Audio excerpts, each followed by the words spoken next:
Oh, viewers, it's your old mate Dave here. I've been hard at it, not with the X19, that's a lovely reliable car, although what I've done to the Rover just now, I did to the X19 a while ago. It was a lot easier. There it is. There it is. Can you guess what it is yet? There's some spanners. Go around the front and, oh, you can see it now. A shiny new alternator. 3 bolts to fit that.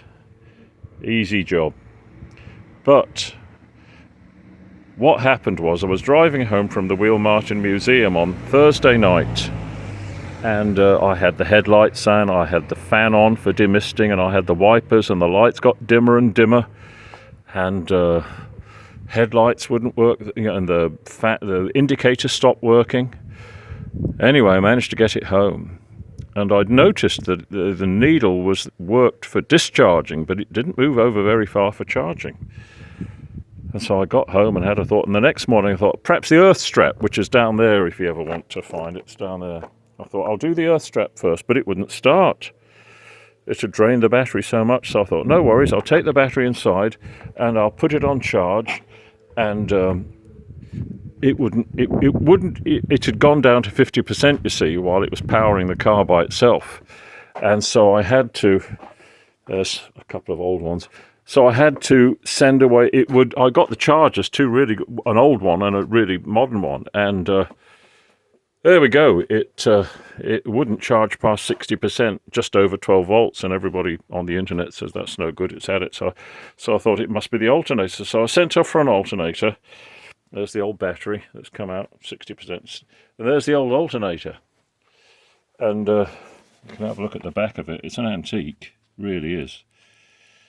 And they're not very dear.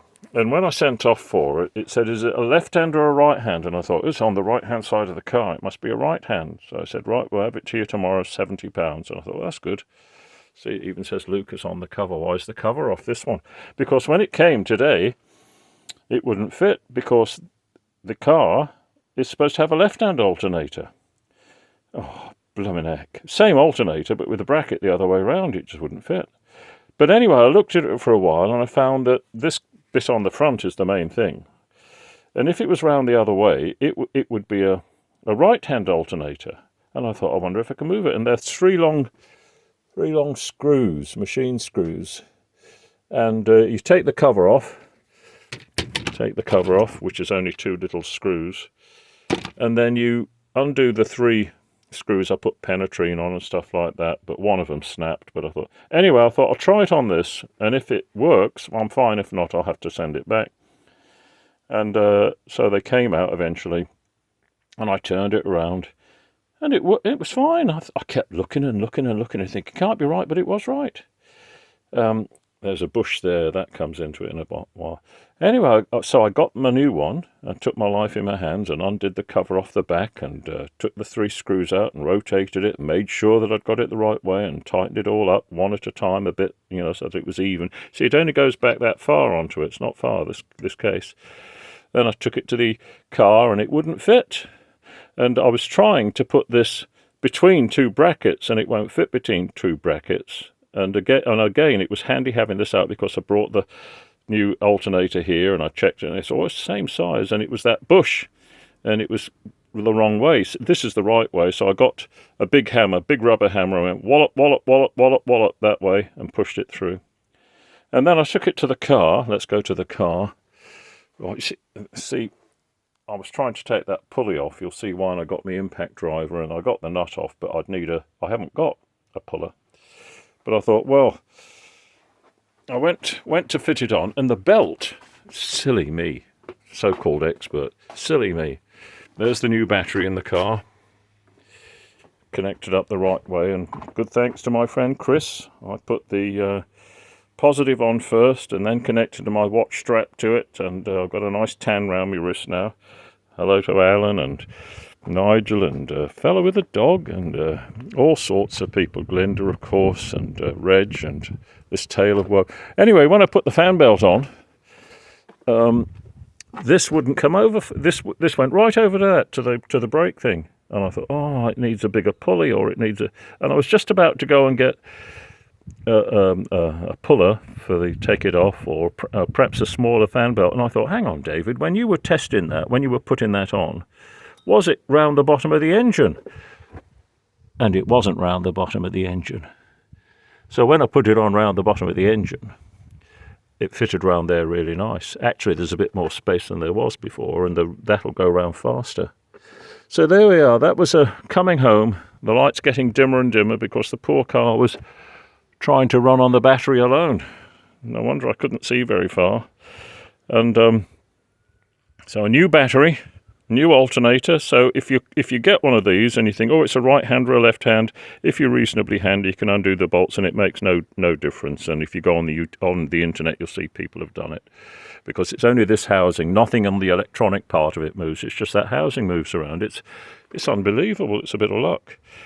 And it started straight up, and the ammeter was charging, which, you know, when I think about it, it hasn't been doing that. It would go to negative. It would go right over the negative when you put the lights on and things. There's the ramps when I put the new strap on tomorrow. And there's the new battery, all in. I'll put the cover on and all the rest of it. But there we are, people. I've had every blooming spanner out, because the bolts that hold the alternator on, you can't really see them. And instead of having one big long one that goes through, it's got two separate ones, and one's a screw really, and one's got a bit of shaft on it. So poor old David. Oh, Linda, you wouldn't want to come and have dinner with me now at the Cornwall. You'd be ashamed of me. Look at me. Let's put the camera. Here I am. It takes a worried man. So I've had the bonnet, this, but surely, touch wood, it can't be much more. I mean, the alternator's done, and like I say, it was charging. So I'll take it out for a run later to the pub. Had a good time at Wheel Martin last night. Free beer, hot dogs, cheeseburgers, bit of coleslaw, and then I went home and I felt tired after 2 pints of very strong Cornish beer. Celtic Brewery, Engine House. It certainly knocked me up. Anyway, all the best to you. And if I've forgotten you, I don't know. I'm not feeling myself really. But all the best to you. And thanks for watching the channel. If you like it, subscribe and ring that bell. Ring that bell. And like all the things like that. I don't know if it makes any difference. It'd be nice. We're getting near 400 now. It'd be nice to get to 400. Anyway, I hope you have fewer problems with your car than me, or if you don't have a car and you just enjoy my anguish and heartache, you cruel things, well, we all deserve a bit of pleasure, don't we? There we go. All the best to you. Take a little look, get this round. See, I've got to hold it. There's the back of the X19, running really well. Oh, dear. All the best to you. Bye-bye.